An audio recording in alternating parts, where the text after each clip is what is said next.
What's up, guys? Welcome back to Among the Fence. Today we're going to be checking out an album that was requested in the comments a couple videos ago. The album is First Hand Accounts by the band Johnny Booth. Johnny Booth started about 2008. They're from Long Island, New York. They are a 5-piece alternative metal band, and this is their second studio album.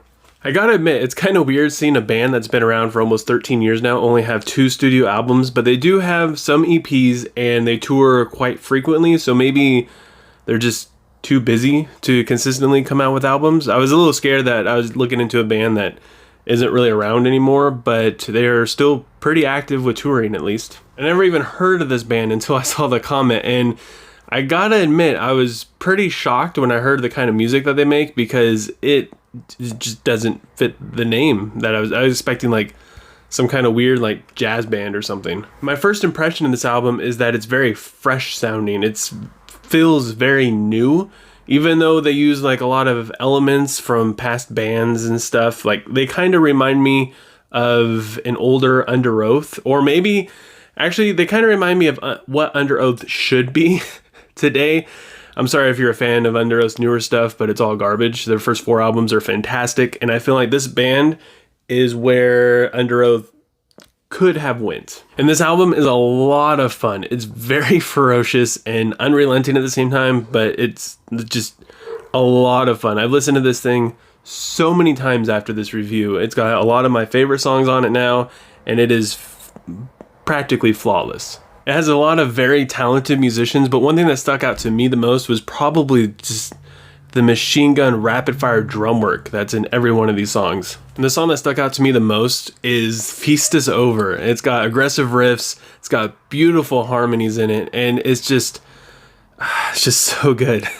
It's so good. This is probably one of my favorite songs I've heard in like the past 2 or 3 years. And the vocals in this song have so much passion. You can even hear his voice cracking every once in a while. It's very raw, very emotional, and not only that, but just his vocals themselves are almost addicting. Even though like a lot of times vocals that are kind of rough can become monotonous, at the same time these kind of like mesmerize you in a way. One thing I think helps the vocals stand out so much, and not just this song but the entire album, is the lyrics. The lyrics have such good imagery. Like as I was reading the lyrics and going through it, like it just paints this amazing picture, and you could really feel what the vocalist is trying to get you to feel. And the chorus in Feast is Over is super, super catchy. It's very short, but it just repeats the ship has sunk and you still grab anchors, and it's so heavy and it has a driving riff, and it's just this song is so good. Just you don't even have to listen to this album, just go out and listen to this song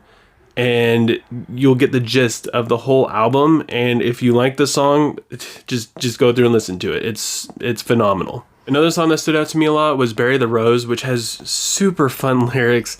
It's got insane drum patterns that are just all over the place, an aggressive riff, and it kind of describes almost every single song on this album. If you like just a really fun album that has really good creative music, very passionate vocals, and the band put a lot of effort into the production and the songwriting. I mean, I honestly could believe that they have only come out with 2 albums because they took so much time making this masterpiece. The last album that they came out with before First Hand Accounts is 2012.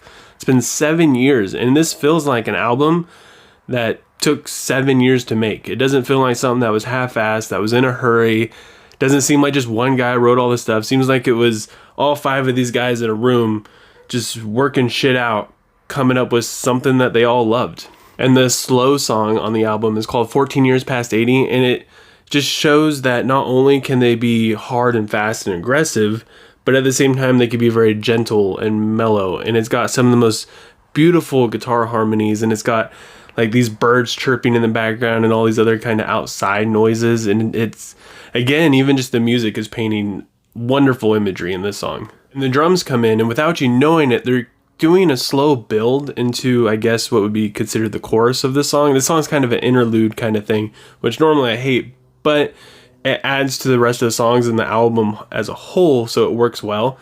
But yeah, it does this weird build up where it goes into the most probably the most aggressive part of the entire album I've heard, and it's got some really, really haunting lyrics as well. And I tried hard, but I mean, not really that hard, to find something about this album that I didn't really like. And the only thing I could think of is maybe for those of you who are really into the metal scene and are really into the newer stuff, this sound might be too dated for you. In terms of how I was saying, it sounds like Under Oath's older stuff and not any of their newer stuff. Under Oath's older albums are kind of dated. But to me, it sounds fresh. It isn't something that sounds like almost every other band out there. I mean, sure, it fits into the genre, so it does sound like a lot of other bands. But if you hear any of their music and you hear the vocals, you know that this is Johnny Booth Band. With all that said, I gotta give this album a 10 out of 10. This is the second album so far I've done that has received a perfect score, and honestly, I think this one probably deserves it the most. It's fun, it's intense, it's aggressive, it's raw, it's passionate, it's got some fantastic songwriting. I mean, it fits everything. They don't sound like a band that's just a regurgitation of something else, which is kind of rare to find in a band that's not really this new, but this is only their second album, and not only that, they're in this genre where everything kind of just sounds the same nowadays. But I want to know what you guys think. Go ahead and give this album a listen, or if you want to check out that song, Feast is Over, go ahead and give it a listen and let me know what you think. What would you rate this album? I also picked this album out of the comments I got from a couple videos ago, so I would have never stumbled upon this fantastic band. So go ahead and leave a comment below if you have an album that you also want me to check out, or maybe your favorite band released a new single or anything. Just like I said, leave a comment below and I'll make it happen for you. And if you enjoyed this video, don't forget to give it a thumbs up. If you want to see more videos like it, don't forget to subscribe and click the bell icon so you don't miss out on any of my future uploads. And I hope you guys all have a good rest of your day, and I'll see you guys next time. I was trying to make it